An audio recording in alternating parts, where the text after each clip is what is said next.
Thank you for showing up for your mates, your family, and for Spud. Let's roll up the sleeves and get to work. There's the long kick you're talking about. It's a real hack inside 50. Might be the right one. Might be the right one. Eric Hipwood. Goal Brisbane. McCluggage centres, and that is way too easy. Oh, brilliant, Neil. Absolutely superb. And Berry finishes. Neil with brilliance. Dunkley, McCluggage, can he find a body with this? Oh, that's superb. Absolutely superb. Here he is, Charlie. Goalless till now. Finishing touch. 28-point win for Brisbane. The Brisbane Lions fancast back for another week, fresh off a win against the Saints down at Marvel Stadium, where we extend our record to 7 out of the last 8, which is fairly good for a team that can't play away from the Gabba. A couple of weeks at home to come up against Richmond and West Coast before some tough assignments against Geelong and Melbourne. Our game plan looked a little bit more in order. Defensive structures were there, and Harris had a day out. We'll get into it. Patrick is here. Mate, you attended the game at Marvel Stadium, and you actually caught up with one of our listeners. I did. There's a fella from Discord. We'd been planning to do it for a little while, but like Carlton game, I just didn't get any reception because there were so many people there. So wasn't able to do it then. Hawthorn, I decided to take the day off like the rest of the team, and this was the only really good option since then. So yeah, it was good. It was nice to meet someone. It's a bit of an odd situation, just being like, hello, I'm a person, a voice. But, here we are. And good to catch up with the game. He actually helped me out significantly getting home because all of the V-line trains were cancelled and I had no idea where I needed to go because I don't think I've ever caught a bus. So, well, down here. So, there you go. Jeez. It was not a great post-game situation, to get home by about, 1:30 or something. Get rid of the 7:50 kickoffs. I've had enough. Yeah. I'm too old for this. It is a bugbear, especially like Thursday at 7:20. You can sort of cop that, but then Friday is 7:50. I'm not sure what the thinking is behind that one. Hey, before we get into game chat, really nice to be part of Spud's game this year. Obviously, we all know what happened with Danny Frawley a couple of years ago, and it was a nice little pre-game celebration and taking a moment to check in on your mates and have that discussion regarding mental health. So it was nice to be part of that this year. Yeah, I thought Dunstall spoke really well pre-game. Obviously, he was hit pretty hard. So, yeah, it was good. I kind of didn't really realise that until it had happened, and then there was sort of stuff going on, but probably because I don't pay enough attention. All right, well, to start things off, McCluggage comes back in, Darcy Fort goes out, but he makes his way in as the sub. So we went with a smaller forward line for the first 3 quarters. Loman held his spot, so we had Loman, Charlie Cameron, Link McCarthy, Rayner, Bailey, them all floating around, and we went with the sort of 2 designated talls, one of them being Danaher, the second ruck, and Oscar, obviously, that would float down from time to time. So what did you make of the smaller forward line for the first 3 quarters? I think there were some early warning signs with Wilkie taking a few intercepts, which is something that I kind of mentioned last week, the idea of dropping from 3 to 2. I'd be like, all it'll take would be for an interceptor to get a hold of us, and then we'll all be kind of like running with Gunston around, I don't know, Morningside as a running group, which, quite frankly, I wouldn't want to do. But yeah, it seemed okay. Definitely in the second quarter, there were elements of like they cost each other a goal from like sharking in the goal square, but I think it works, but it's going to look a little bit messier and a little bit less structured. But I think it kind of goes to show when we did get good deep kind of entries inside forward 50, and we had Rayner there, we had Hipwood there, Danaher there to kind of make the most of it. You can always take marks. So didn't mind it. I don't know whether it's our best avenue, but maybe it is. Yeah, it's a hard one to tell. I didn't notice anything like extremely different, and that could be the way that St Kilda set up and played their game. Obviously, they're a very stringent team. For the second week in a row, Charlie Cameron was held basically redundant until the last 1 second of the game. That's not to say he didn't do bits and pieces. He had some pressure acts and things like that, but he's not hitting the scoreboard the way we know he can. I didn't notice Rayner attend as many centre bounces, so he was, I guess, playing as the third tall or the jumping marking player down in the forward line with a series of smaller players around him. So yeah, nothing dramatically different. And Stocker had a pretty significant battle throughout the night. There was a lot of aggro between them, or agitation rather, between Stocker, particularly towards Rayner, trying to unsettle him. So that was something probably not picked up on the broadcast, but yeah, definitely something live. You could see a lot of niggle. Interesting that Windhager didn't go to Neil, and they brought in Patton, who did a pretty good job on Charlie Cameron last year, and Webster went to Cameron as well. So it ended up that Neil had a reasonably large effect on the game in the end. Windhager was pretty quiet. Their whole midfield was, apart from Jack Sinclair, who had a fantastic game for them, Jack Steele was barely noticeable. Seb Ross had the week off. And their rucking situation, if Rowan Marshall isn't in the ruck, they are all at sea, because Oscar McInerney had a fantastic first half, especially when he was rucking up against, I guess, Caminiti, Mitch Owens, and at times bloody Brad Hill. And he could just grab it and punt it forward. He must have been absolutely loving that situation. I thought it was funny because he was he manhandled, I think, Mitch Owens, and then Mitch Owens tried to manhandle someone else in the ruck, but didn't quite have the nous to do it, and gave away an infringement, which was kind of like, you could tell he was just a bit like annoyed that he's like, I'm going to do what's happened to me, and then he just didn't get his hand to the ball. I can't remember who that was against, but it was funny. But yeah, Big O in the first quarter particularly, there was a patch of about 5 or 6 minutes where he was everywhere towards the end of the quarter, I believe. Question for you. Why can't Luke Hodge remember players' names that he played with? Yeah, it's a bit interesting, that one, isn't it? He's sort of permanently on this Jackson Payne train. He's not alone there, though. Jack Payne gets Jackson Payne quite a bit. Yeah, and do we get, Jack Pryor and Dev Robertson? It's like, man, we've been the team of Robin Robertsonses. I don't know, Nick Robertson used to get Nick Robertson, I guess. There's a nostalgic player for my brother. But yeah, a bit of a weird one. Learn the names, it's not that hard. I thought Berry was really good in the first quarter. He took some really strong overhead marks and good outlets, and fought and kind of scrabbed well. And even he kind of was not just good in the first quarter, but particularly he was good.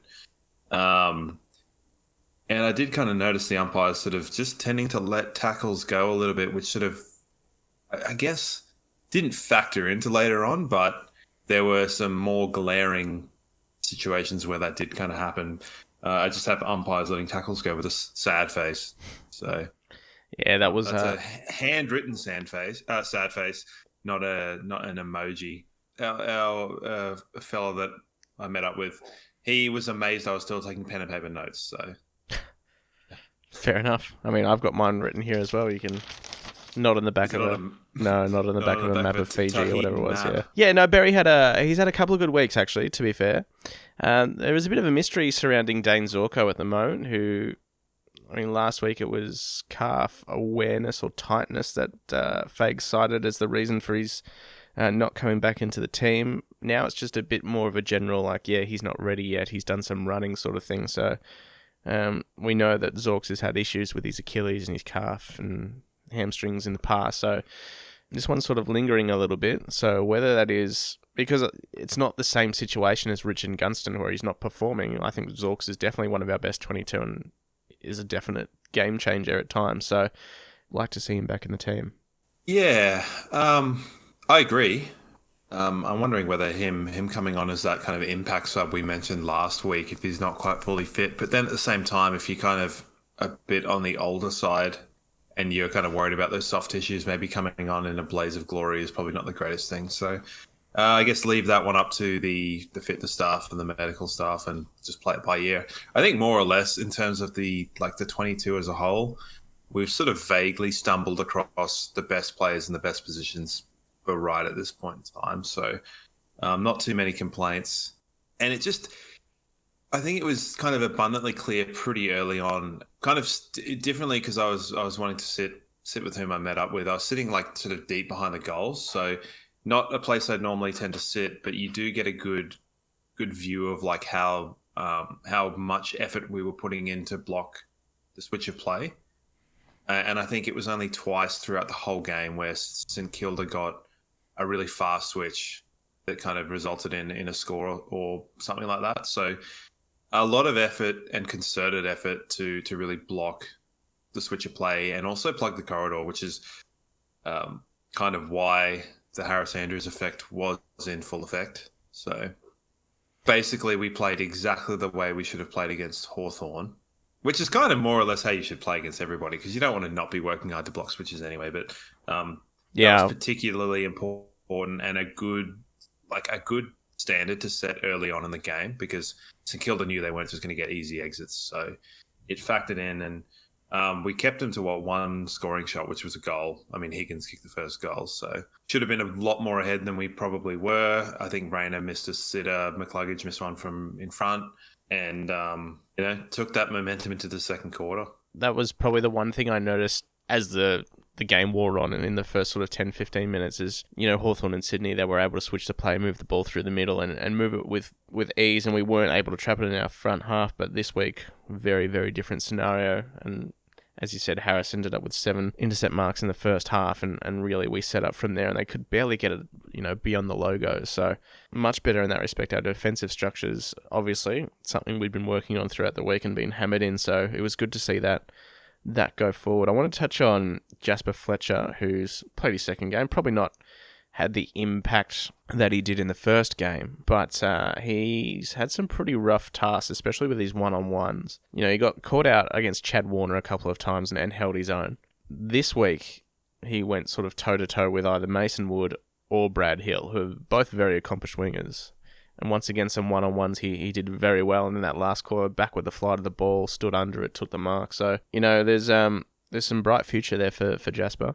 Yeah, I think in those sort of situations, like, you're not necessarily looking for super consistent output because it's just kind of not realistic. You're looking for those kind of moments within a game. And he's definitely shown that. Like, I don't think he should come out of the team, because I think it's something you kind of work with. Are they going to be lower output games? I mean, we've seen that. We saw that earlier on this year with Wilmot playing out on the wing, and where there were a couple of quiet games where you can kind of go to work and, act more as like a student within the game. Because playing on, like, Mason Wood and Brad Hill have been very, very highly regarded this year, particularly within this Ross Lyon system. So more power to him, and I think he's kind of got the full backing of Fagan, despite kind of what I sort of thought last year of the vernacular around him being like given a game. I think he's more than earned it, and that was kind of, I think, something that in Fage's press conference was kind of not addressed, but he kind of did make mention of him, so that way kind of erased that in my mind. Yeah, really, really important and kind of pretty exciting. Well, I guess when Zorko comes back into the team, him and Dev Rob are probably sort of front of the queue to make way for Zorko. So playing, and I think it's probably going to be Dev Rob, unfortunately, because, what a fan of Dev I am. He just plays that sort of mid-forward role. But, Kingy's been touching on Zorko playing off the halfback, and I think he's definitely got a role to play there as well. Not for me. I don't think Zorko comes back in a halfback. Like, we've got plenty of, I mentioned a few weeks ago, like, best position players as a halfback. There's no need to shoehorn someone in there that doesn't need to be there. For me, like, we'll get there, but I think he comes in for Lohman. Yeah, true.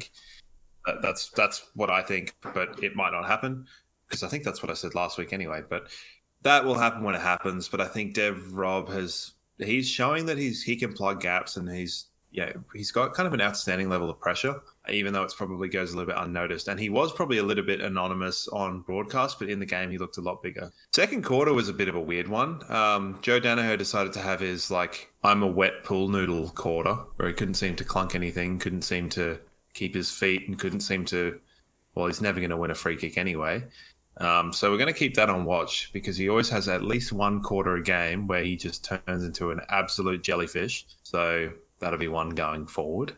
A couple of interesting small forward kind of pressure things. I think I mentioned earlier, but McCarthy and Cameron both kind of like half went for goal, half not. And then the other one half shepherded it and half went for the mark, and both kind of cost each other goals. Is that just kind of starved for a bit of reward, or is that just kind of like Burke play? It's a tough one. I think it could be a bit of both. I know, like, knowing what we know about Charlie Cameron and the sort of bloke that he's been over the last couple of years, and he's actually, to his credit, probably hasn't sort of dropped the bottom lip as much as he would have in previous seasons, but I know how frustrated he would be. Like, we saw the look of relief on his face last week when he finally took that mark with 2 minutes left, and the same look that he got with 3 seconds left when he finally put a goal through at the end of this game. Because he's obviously putting in the work all game. He's moments where we saw him down in the defensive 50 as well, putting on pressure. So he's not getting absolutely shellacked in the back. Yeah, like Max King. Yeah, he's not getting down on himself like he has previously. He is still going, all right, got to put your head down and roll the sleeves up and go to work. But we know for Charlie to get that sort of positive reinforcement, that little bit of, okay, he's a chocky bicky, he needs to get a goal and get the Harley revving. So, yeah, I think for both of those guys, it would have been a little bit of, here's my chance to sort of get into the game one way or the other, deserved or not. But there's definitely a bit of Burke in it.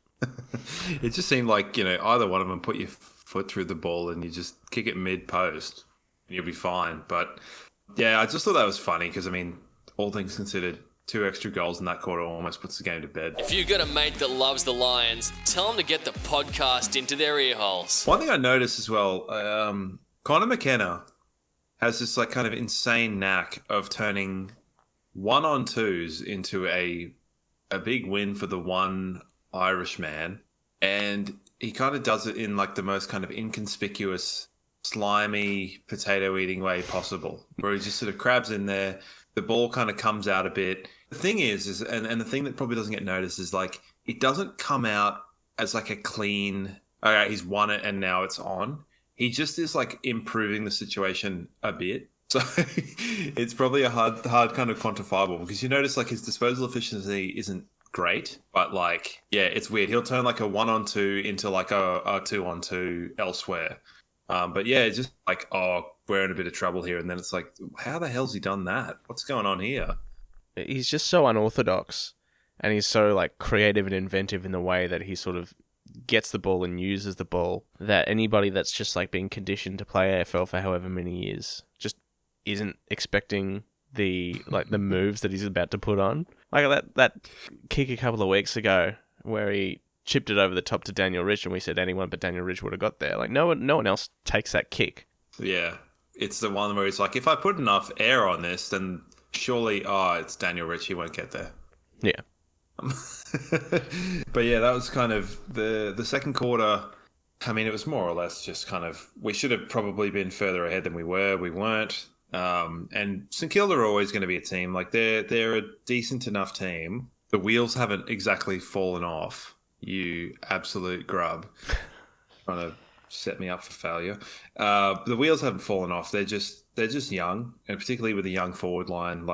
I think Caminiti ended up kicking a goal, and Mitch Owens probably should have kicked the goal. And there's definitely a lot of upside for them, and there's potential for that to be a pretty potent forward line in the next sort of 3 or 4 years. So I wouldn't worry too much for the no Saints fans that are ever going to hear this. So, but yeah, second quarter probably should have made more than we did. That's been the story over the last couple of weeks of, we really had the chance to put this one to bed. Didn't. Once again, accuracy is called into question. It ended up a little bit more even, 12-12 this week, other than the 13-19 last week. So definitely there were some gettable opportunities that we didn't make the most of. What I can say is thank God for Jack Payne, who took the Max King matchup, allowed Harris to do what he does, because as we've seen, as we spoke about last week, Max King has the ability to get a hold of Harris Andrews with his athleticism. So just having Jack Payne to take that matchup really just freed Harris up to be that interceptor, and made all the difference to the game in the end.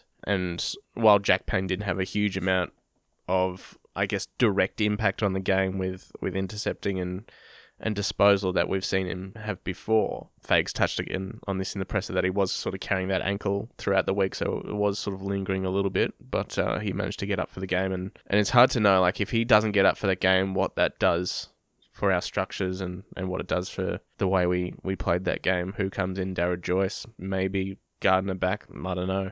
Yeah, I think with Payne, it's kind of inconsequential in the end of it. He's basically just there to put body and stop King getting a run on the ball. And it's not going to be every time. This is sort of what I mean. Like Caminiti is a first-year player, and the idea of the best defender going to Caminiti rather than King is kind of like a luxury that we've now kind of got with the setup that we've got. But then, in 2 or 3 years' time, is Harris going to have the ability to zone off and impact the better forward? Or is it going to be like, Caminiti's pretty good on his own? It was interesting, and it was kind of a little bit unfortunate because like Harris Andrews only really made like 3 mistakes, and all 3 of those like slightly wrong things all cost goals. Yeah. Which is kind of like, that's pretty unlucky. Like pretty unlucky that you can kind of have 3 sort of off moments and it be so like that's like not most, but it's a good chunk of their scoring. Robbed of a mark as well. That I cannot remember the last time I saw an umpire in an AFL level game say, "Can't tell who marked it. I'm going to ball it up." And then on the replay, it sort of did show that Harris had probably a larger chunk of that mark and was probably denied the record equaling sort of stat. Well, the thing I'll ask to that is what happened to the man in front rule? Yeah. The other thing that happened is like he obviously was well on track to beat that record, and while it's not everything, it would have been nice. 7 intercept marks in the first half, and then the second half, Ross Lyon made the switch, put Mitch Owens to Harris, and then played behind him. So where Harris was sort of like moving Caminiti under the ball and able to use his size and strength to take the mark from behind, Mitch Owens played him completely different, and he still had an effect, but it wasn't the ridiculous effect he was having in the first half. So there was a little bit of tactical change from Ross there to stymie Harris. Yeah, I think there's always kind of going to be when you've got someone that's got that kind of coaching pedigree. Yeah, I mean, did it open up the game in a more general sense? I suppose they probably did better in the second half than we... Well, no. We won the second half, but they scored significantly more in the second half than they did in the first. So I don't know, make of it what you will, but it was kind of as comfortable a game as we've sort of seen. Weirdly, there were some pretty clutch moments. The Rayner goal from the boundary line, just to kind of settle things down, and just some pretty big Hipwood moments in performance that. I think we'll probably get a bit more mention later on. He got absolutely dumped just before halftime. He did. And I didn't think it looked good, particularly when he then blazed one out on the full. As it was, he returned, and a goal in each quarter. But yeah, I think it was weird. The game at the time felt a little bit, they were a bit close for comfort, but also never really within striking distance. The lead of about sort of 16 points was there or thereabouts, more or less until, right at the end of the last quarter. Yeah, how did you view it, sort of watching at home? Very much the same. Saints, and I guess Sydney to a degree last week as well, just wouldn't go away. But that's St Kilda. Like, if you're a St Kilda fan, God, it must be nice to see your team win for whatever reason. But God, they are impossible to watch. Like, there's just no entertainment factor in watching St Kilda play footy. I would argue at the ground, the term "good shoe" got thrown around a lot, and they have this out ball. So it's kind of like from the back half, they tend to move the ball out and then in, and then they'll out wide and then into sort of like the sides of the center square, and then they're looking to go corridor. And if it's not on, they like ping these like long loopers over towards kind of like the center wing, like forward half of the center wing, where they'll generally be like a one-on-one, and it might sort of be, a mark might get taken or it might go to ground, but it's always sort of a one-on-one, and it's just an interesting sort of in sort of out ball that they tend to have, that they obviously know because it's been coached. Happened all the time, and I don't know, it was pretty cool. There was some pretty inventive kicks. Just be like in a pack, and then the dude will just like bomb the ball out to that point. You're like, oh, okay. Well, it's going there. That's obviously what they've been taught by Ross, the boss. I think it's more entertaining in the flesh. I think there's enough kind of upside with, relying on 2 or 3 first-year players in your forward. Caminiti, Filippo, Mitch Owens, like, they're all pretty young. Plus, I don't really care how entertaining St Kilda are. As far as I'm concerned, if they're not entertaining and we can destroy them, then that's the best thing that can possibly happen, really. That's it. I guess no one is going to destroy them.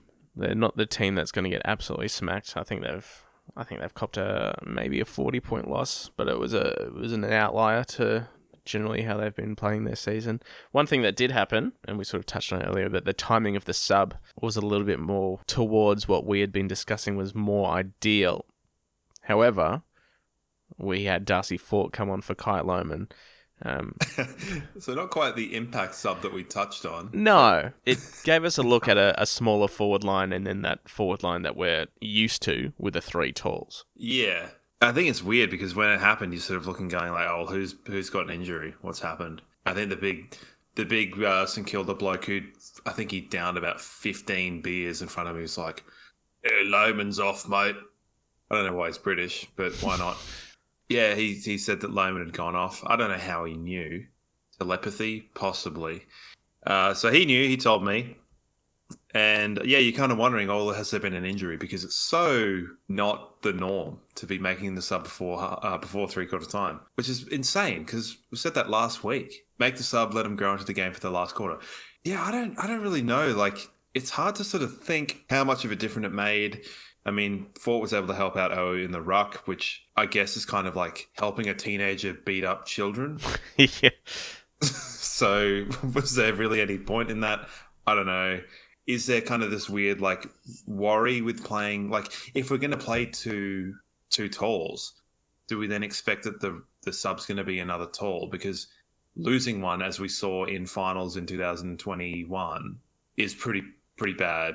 You know, losing a tall or one of your two talls can be pretty problematic. So I don't know. Like I don't know how I feel about Fort being the sub if the trade-off is playing the system that a lot of people have been asking for. Well, I think Fagan just wanted to hedge his bets and be able to try out the new system but the smaller forward line that people have been crying for, but then having it as a backup to using that system that, you know, he generally prefers with the taller forward line. So I'd rather experiment with that sort of stuff now in round 15 than later on in the season or even leading up to finals. So these are the sort of games where you can sort of tinker around with the lineup, try that sort of stuff and figure out what works best as we sort of make that push to the back half of the season. So I wouldn't be surprised if we see that again, sort of have the best of both worlds. And look, you know, who knows? It's people are always going to say it was the wrong decision if we get an injury to a certain player. So, you know, on the flip side, we saw 2022 finals where Oscar goes down in the first minute, and then we have to shuffle stuff around and have a makeshift forward line / ruck combination as well. And it turned out to be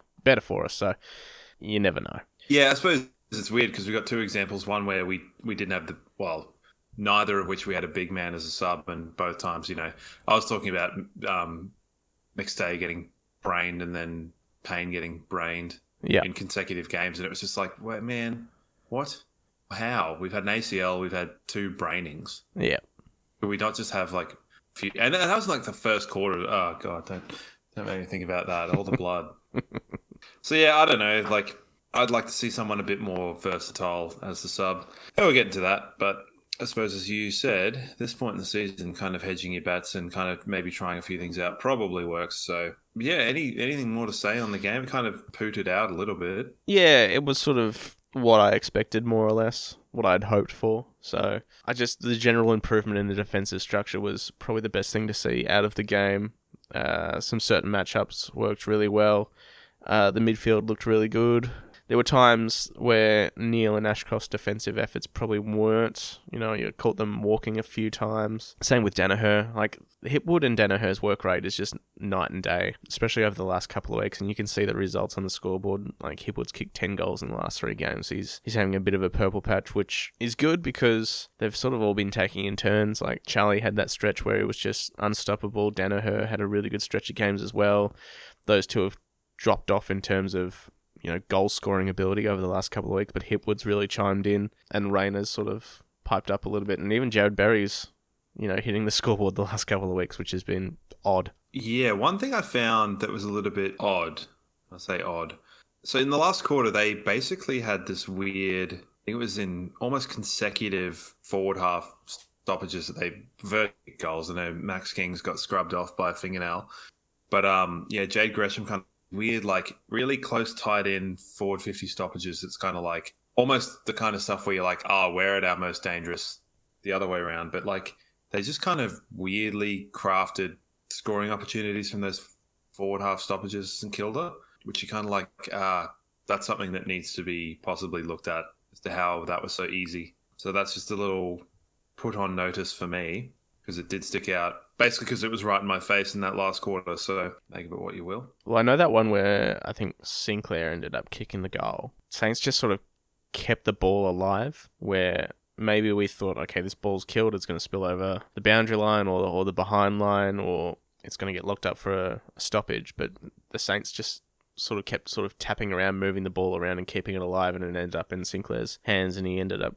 sliming through a goal. So, I mean, that's the sort of stuff you need to do in those forward 50 stoppages as well. Yeah, particularly I suppose they've got a few quite potent ground level players. But yeah, to come away in the end, what was a 28-point win, I suppose. So yeah. And to, you know, I think you said just before, like, St Kilda are pretty stingy on the against column, so not a bad one, all things considered. No, they don't get blown away often, so, I mean, 28 points against St Kilda is, you know, it's 40, 50 points against other teams as well. So, back home over the next couple of weeks, looking forward to it. Like the show?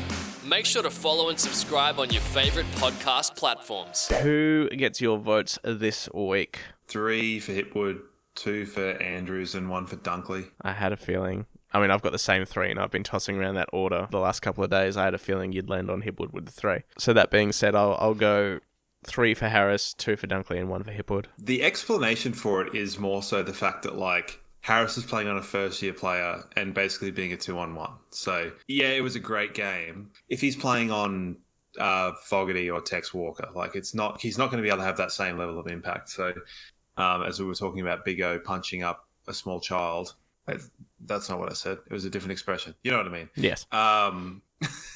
Yeah, similar sort of things. That's what got the 3 votes. I just want to talk about that goal he scored in the first quarter where he kind of crumbed front and center, tapped the ball up and kicked on his wrong foot. That was an unbelievable goal. If any other 200-plus centimeter player is kicking that goal, like if Franklin's kicking that, if Jeremy Cameron's kicking that on his wrong foot, that's highlight package stuff. But I have a feeling it'll go a little bit under the radar. So, goal in each quarter for Hipwood. I think his reward for his effort over the course of the season is now being kind of realised. And so Harris, obviously, we kind of know that's going to be the one that I assume is going to get the plaudits from talking heads throughout the week. And I think Dunkley is just, every time we've played it at Marvel Stadium, he's really brought it, given that it's like his other home, I suppose. And he just crops up all the time. And he kind of allows... We talked about just because he's there doesn't mean that the defensive effort shouldn't be there from some of his comrades in the vicinity, but it does kind of allow that. So he was good. Yeah, he was. He was fantastic. I thought he was far and away our best midfielder. So it's good for him to, and we've, like others, have underrated him this year as a whole. So probably time to start giving him some make-up votes. So 2 for him this week for me. But yeah, I think those 3 were clearly the best on. Berry and Neil were a little bit possibly unlucky. That said, if Berry kicks 3 goals from his 3 set shots or whatever, that's pretty pivotal. Not the case. But yeah, there were definitely people there that performed really well. And I think going into talking about the lineup going forward, I don't know about you, but there's not too many changes really. No, you touched on it just before. I think if Zorko's right, he comes back in. And I guess the 3 names are Fletcher, Dev Rob, and Lohman with... Yeah, since you mentioned Lohman at the start of the show, yeah, he's probably... Just because, largely, I don't want to see Dev Rob get dropped. But he does play that forward role, mid-forward... And he can just sort of, him and Dev Rob can sort of rotate through the mid-forward. So, yeah, Lohman's probably the one that goes out. You mentioned sort of earlier on, because you said Rayner playing the 3rd tall option, attending fewer centre bounces. So we've kind of seen Zach Bailey go more into the middle and attend those centre bounces kind of almost in like compensation for Rayner. He had 5 tackles. I said last week that 6 tackles for him was bit of an outlier, so maybe that's something that he is working on, that 2-way running. He had sort of less meters gained and less kind of, let's say, impact to the previous game, but really important. Also, I forgot to make a note of it. That run by Darcy Wilmot up the wing was like my favourite thing I've seen this whole season. Yes. It was so cool. Yeah, it has it's popped up on various social media bits and pieces as well. Oh, one of the funnier captions I saw, I think it was from the AFL page. They said, what is it? Rumor has it that Darcy Wilmot is the only person that can beat Kathy Freeman at Science Works, and people growing up in Melbourne will get that reference. There's that. I don't know if it's still there, to be fair, but there was. I haven't been to Science Works. I was planning on going to Science Works at some point, so maybe I'll have to see what it's all about now. If you do, there used to be this thing where you line up on like this. It can't have been more than 10 meters, but you line up against a virtual Kathy Freeman, and you have to try and race her, and like no one, unless you cheat, no one can bloody beat her because she's Kathy Freeman. This is like Kathy Freeman circa like 2000 Olympics, right? Yeah, it's not Kathy Freeman now. I think more people would be in with a shot of beating Kathy these days. But yes. I don't know. Well, the thing is, it's kind of like if you're wearing a giant, like a morph suit, like how can you really tell? So True.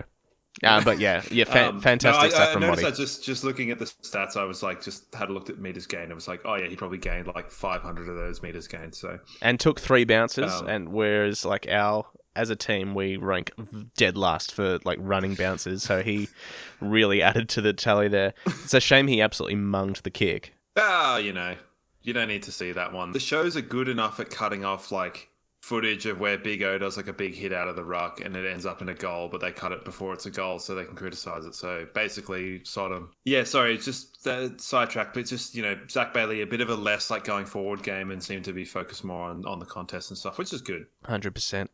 All right, well, yeah, so for me, it is Zorko in, Lohman out. I would imagine you're sitting fairly similar, but there's every chance that Zorko's in. Yeah, that's sort of what I thought last week.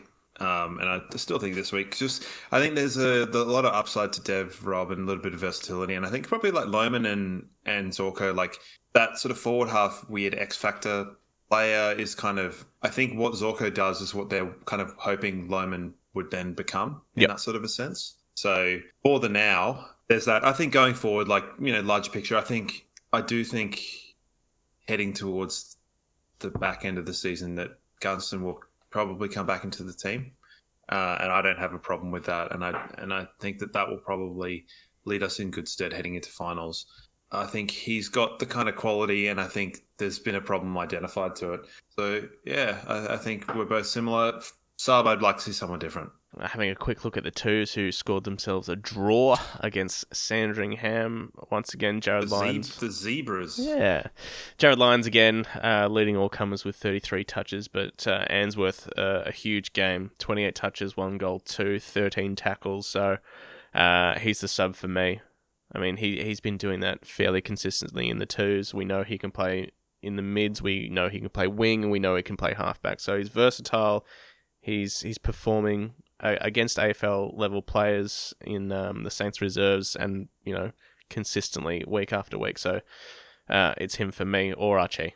Yeah, would love to see Answorth. Just touching quickly on Frog, we said last week that, I mean, for me, and I think you tended to agree, that he's best 22 from now on. It looks like Gardner played 2, so he's right after that injury. Last week, fine, elbow to the jaw. He did put a bit of mayo on it. But this week, barely touched by Max King on the back of the neck or even the jumper, and he did act like he got sniped. Thoughts? Don't like it. Yeah. don't like it, but, I suppose it's kind of, you cannot like it, but be like, I guess it did relieve pressure at that point in time. Why that's getting reported, don't know. I'm glad nothing was taken further. But I mean, as much as I don't trust Michael Christian as an MRO, the fact that someone can be kind of duped that badly to be in the book. I mean, the other reportable offence, a tackle, like, it's a bit of a hard one because I thought like all of the criteria was wrong on the Hipwood tackle. Every metric, it's just not the head hitting the ground. It's kind of like, okay, so what are we trying to stop the action, or are we trying to stop the outcome? This is kind of the age-old thing. It's like, what are we trying to stop? Are we trying to stop the action, or are we trying to stop the outcome? It's like, if you stop the action, you by definition stop the outcome. Don't know. If Hipwood hits his head on the ground there in that tackle, it's at least a week, if not 2 or 3. So, like everything you said, I mean, there was an arm pinned, it was a slinging 2-action motion and dumped to the ground. So if he hits his head, it's weeks. But because he didn't, then he's all good to go. So it's a strange one. If we are really trying to stamp out the action, then I wouldn't be unhappy if that gets reported. Not just because it's someone on my team, but if I see that in another game. Yeah, and just to kind of be clear, like with the Berry one from last week, that I made it very clear in my assessment. I didn't think he pinned an arm, so that's why that's different to me. Is that he's not pinning an arm, this one's pinning an arm. There's far more. What do they say? Like potential to cause injury in the one that just happened. So yeah, weird one. Just speaking on that concussion thing, forgot to mention before, but McCluggage coming back from concussion, he didn't show that many or any signs of it. So sometimes you see there's a little bit of a hangover from it, but I thought he was also good and worth a mention. Yeah, in for this sure. Completely unrelated segment. For sure. Get in touch anytime. Shoot us an email at blfancast@gmail.com or join the Discord. All right, we have got some questions this week, which is good after a win. A couple of weeks ago, it was all like, this is why this person is bad. Why are you bad? I need all these people gone out of my team. The stark opposite this week, Daz Pedge on Instagram saying, Jared Berry must have heard me cursing him after Hawthorn. He's had a good few weeks. I agree. Yeah, I agree.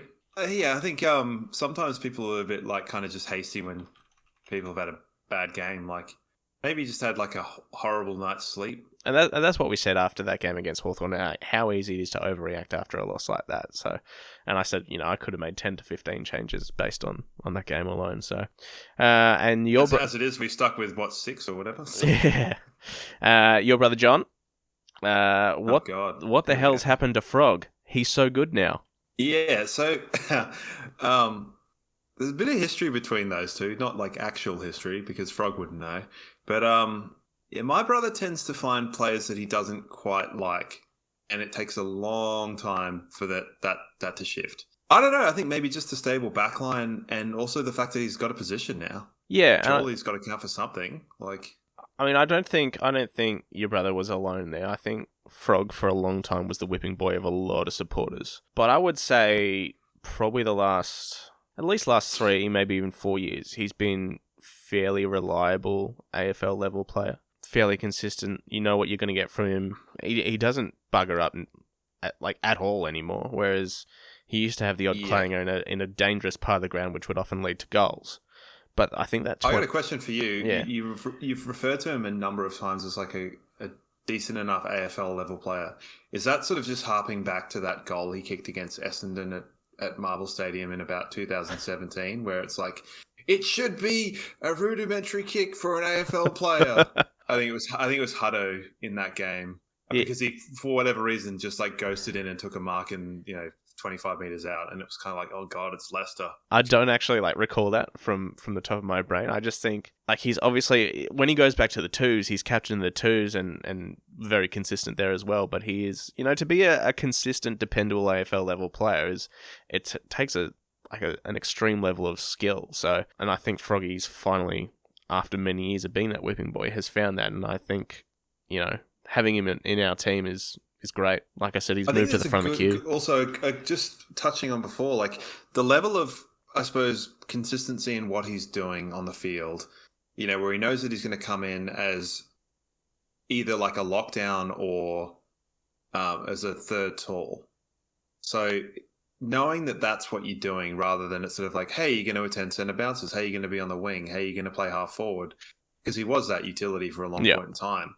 I think that probably does a lot to abate any kind of level of like anxiety that he might have about how he's playing and that sort of thing. Also, in the game, he absolutely turned on the Jets at one point. Yes. Completely. I don't know if anyone saw it, but holy crap. He just was like, okay, he's the fastest person on earth as well. I do remember that, thinking to myself, holy hell, what's happened to him? He's had flubber in his drink bottle.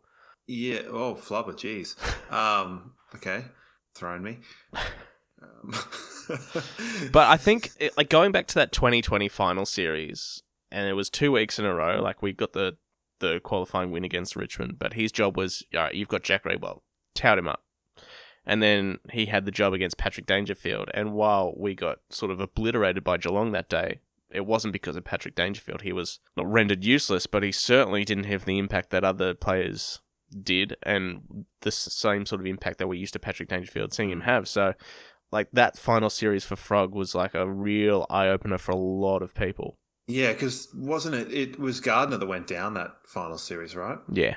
Yeah, I don't know. I can't. It's unquantifiable, but I think we've always heard that he's been a good clubman and he's been like very important to the leadership group and to the players and to the structure and system. But I think a lot of the time the talk around that hadn't quite matched up with what we'd seen. Some of the decision making, I think, is what we kind of, or for me, I always found a little bit perplexing. You know, whether to stick or twist or those sorts of things. It's kind of like, what's he doing? But maybe sometimes you just got to turn the corner with that sort of thing. So yeah, and I'm really happy to see him in our team, and I hope if we go all the way that he is still there in the 22. One more question from Reese. Our accuracy from set shots the past couple of weeks, is it lack of confidence, nerves, or just unlucky? Always see Lions posting trick shots, but then we put 19 behinds on the scoreboard. I don't think it's been, there's definitely been times in the past where it has been an issue for us. I wouldn't say it is an issue for us now. Well, yeah, we've had a bad couple of weeks going back to the Crows game. Obviously, 1 goal 9, and then 3 goals 8 in the third quarter against Sydney last week was probably one of our worst in terms of accuracy with 13-19. This week, yeah, we had some gettable shots that we missed, but it didn't really reflect on the scoreboard as much as previous weeks. So if it continues to be an issue, I'm going to start worrying about it, but I don't think it is a massive thing for us at the moment, but it is sort of like let's just keep a little eye on this. Yeah, I think it's, as much as anything, just a routine thing because, trick shots, I don't know. I heard a while ago practicing shots for goal is sort of something you want to do when you're fatigued. Yeah. Rather than just doing fresh because, a lot of the time you're taking those marks. It's after a contest, you've won a free kick or you've, led hard and taken a mark and you're a bit bloody knackered, aren't you? So maybe it's just sort of like the old adage of not so much practice makes perfect, but perfect practice. And they're not doing the perfect practice, maybe. But I don't know. Seems Jared Berry's routine has sort of changed. Maybe he doesn't quite have as much of a kind of concerted routine. But yeah, for me, it's like a keep an eye on, but don't look too hard. Yeah, it's pretty much where I'm at with that one. Like I said, if it keeps happening over the next sort of handful of weeks, then it might be something to sort of go, all right, we need to fix this. But at the moment, I think it's largely all right. Generally thinking in a kind of philosophical way about the season. We've seen over other seasons we've kind of hit a snag and it's almost kind of had a bit of a collapse sort of mid to late season.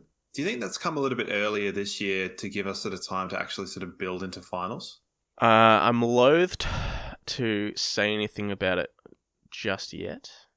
Yeah, obviously those 2 games, Adelaide and Hawthorn, are going to stick out like dog's balls and could come back to bite us come the end of the season. But I really think we've got some games coming up that could be some make or break ones. Like the next 2 weeks, very winnable games, both at home. Richmond coming off the bye, who, as we have seen this season, no one can win off the bye.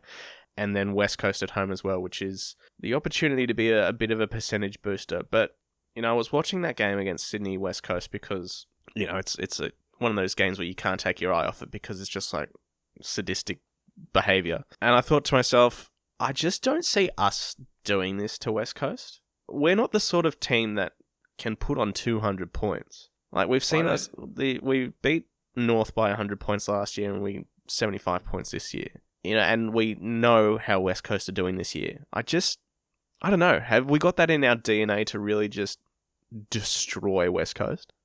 I just don't think we do. Probably, but yeah, I don't know. It's weird. I guess it's a wait and see.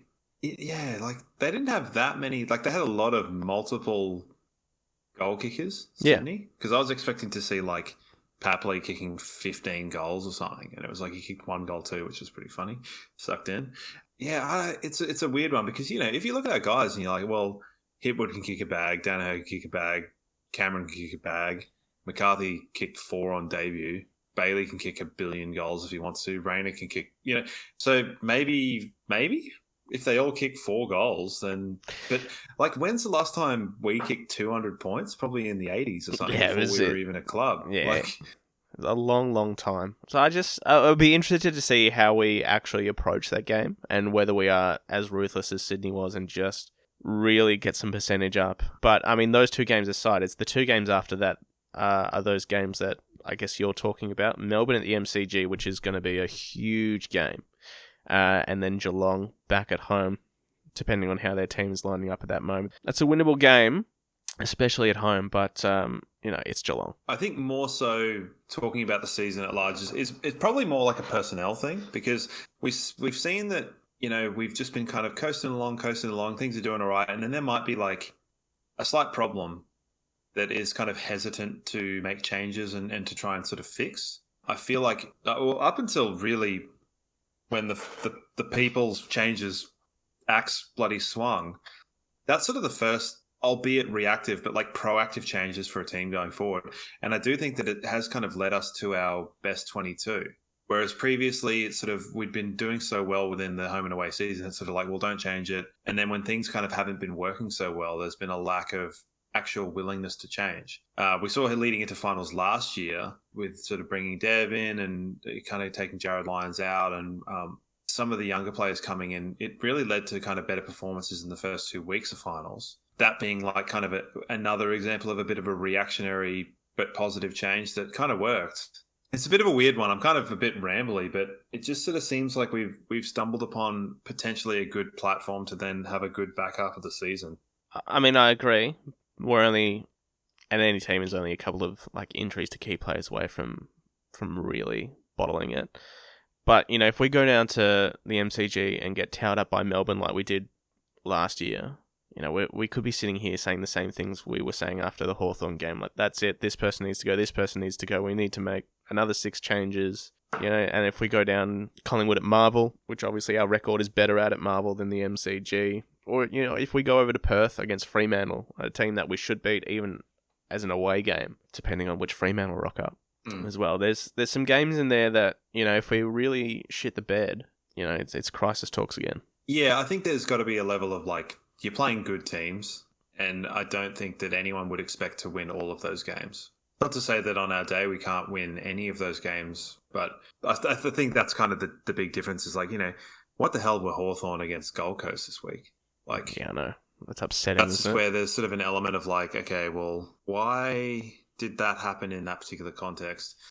So I've spoken earlier. I relish the idea of playing against good teams leading into finals, and the idea to kind of like the 8-point swings, as they're called, because it's an opportunity to pick up points rather than like, you're trying to rely on percentage as sort of what happened in that kind of bizarre 2021 final game against West Coast, where we were sort of looking at the percentage numbers and ticking them over and going, all right, well, we're going to assume this team's going to beat this one, so we got to beat them by more. But it's like, yeah, just beat teams around you. I don't think we're going to finish top 2. No, I think that ship has gone, possibly sailed for us. It's a real shame we don't get another crack at Port Adelaide. That could be pretty funny, the idea of like not playing Port Adelaide until like grand final day or something like that. It's pretty wild. So yeah, I don't know. I think it's probably understandable that, after the Hawthorn kind of debacle and thinking that, we can't really win a flag under this sort of situation, but like the situation has changed.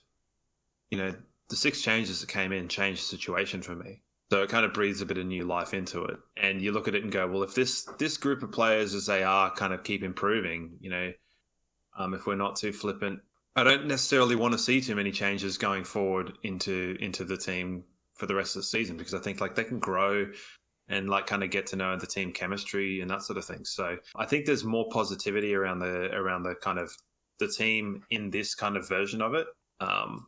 Bit of young kind of bite, and then a bit of, the other stuff around it. So I think it's a bit more positive, even though the results have kind of still been a bit stagnant. It's kind of a developing team almost. Just to rub salt in the wound, Sandy Roberts the whole night called me Big Jeff Brown. Jeff, did he? Oh, no. Have you got a nostalgic player for us? I do. And here's a name that I know a lot of Lions fans will remember because he came in like a bull at a gate. Brad Dalziel. How does that name even exist? Comes in, and we all thought we were onto something here. We've got the next bloody Chris Judd, because he comes in, 32 disposals, an absolute running machine on debut. Didn't back it up the next week, only got 18 against Richmond, but then 34 against North Melbourne the week later. 17, 27, 32, and 25 to round out his first season. We thought, you bloody beauty. we've unearthed an absolute gem here. You got to wonder why a person named Brad Dalziel is spelling their name with 2 Ds. Just to make it 3 Ds in a row. Yeah, a little bit. What an absolute weirdo. Only ended up playing one more season for us, 8 games in 2009, and then he got shipped off to West Coast. So we did sort of a 3-way trade between West Coast and Sydney, which saw us get Eamon Buchanan for a couple of years, and then Mark Seaby went over to Sydney from West Coast, and we gave them Brad Dalziel, and I think there was pick swaps in amongst all of that sort of stuff as well. I ended up having 4 years at West Coast, never really lit it up. 8 games, 1 game, 2 game, and then his last season actually played 17 games and then got dropped or retired or whatever happened to Brad in the end. But I do remember just the feeling in amongst, some pretty slim picking years for the Lions fans when we had Brad Dalziel come on and just absolutely light up. We're like, yes, here we go. This is our ticket. Well, I think you're looking at that going, well, he won the beat test or broke the beat test record. And looks like I just had a quick look at Brad Dalziel in the lead up to this. It looks like he's still working for the West Coast Eagles. He looks like he's the manager for schooling and football or something, whatever that is. I'm not sure what that role is, but yeah, there you go. Schooling and football. Yep. Does he just yell at everyone that gets schooled? Get schooled. Well, he'd be doing Razzle dazzle. He'd be doing a lot of yelling at the moment because they're getting schooled all sorts of ways. The poor Eagles. So his 32 disposal game broke an AFL record for most disposals on debut. Yeah. Pretty impressive. Yeah, well, that's why we all thought, yes, you beauty. This is it. This is it. The dark days are over. In comes Brad Dalziel. Hand over the Premiership Cup already, thanks. Yeah, I guess all things considered, it was kind of like all sizzle, no steak. Yeah. All right, Richmond next week. Back home at the Gabba Thursday night. 7:20 game, which will be something to look forward to. It'll be the first game I'm going to go back to in about a month or so, so looking forward to that. Richmond's one of those teams we've had a bit of on and off rivalry over the last couple of years, I guess. Some historic games, that final last year, finals against them all at the Gabba, in fact, 2019, 2020 as well, so fair amount of history between the two teams. Tom Lynch still out of the lineup, but they've been playing some decent football lately as well. Yeah, I hate Richmond. Yeah, fair That's all call. I got to say. Go in the bin. Get out of it. You won't be alone in that thought process for sure. They've that's what happens when you win a couple of premierships. The fans get up and about and a little bit in your face, and then you end up rubbing people. A little bit in your face with their shard of broken bottle, like the quintessential Richmond experience. Yes. They've got, the caretaker coach at the moment in McWalter, who's having them play some decent footy. Dustin Martin's back in the middle of the ground. Liam Baker's playing good footy. Jaden Short is playing good footy. We might see that matchup of Dylan Grimes on Charlie Cameron that we've seen over the years as well. So I'm sure Charlie's mentally preparing himself for that one after a couple of quiet weeks. He'd be probably given what's happened to him, he's probably like, God, give me Dylan Grimes just so I can break free of that weird shackle that I had from 5 years ago. I feel like it could be a little bit of a all right, see how far I've come, but who knows. I think the battle in the middle probably pretty interesting given the Hopper, Taranto, Dustin, Martin sort of factor. Yeah, I think we probably should win, but I don't want to say it. Should do, especially at home. If it was the MCG, I'd be a lot more worried. Just save that for the fortnight. Yeah. I'm already worried about that. If we're serious, we win this game of footy, so and we win it well enough, 20 plus points. You don't pick us for scoring 200 points? No, not against Richmond. I don't even pick us to do that against West Coast, so not against Richmond. But yeah, couple of, I'm not going to say easy weeks, but a couple of winnable games followed by 2 really tough games, so it'll be an interesting month ahead for us. But I do want to leave you on one thing. You little beauty!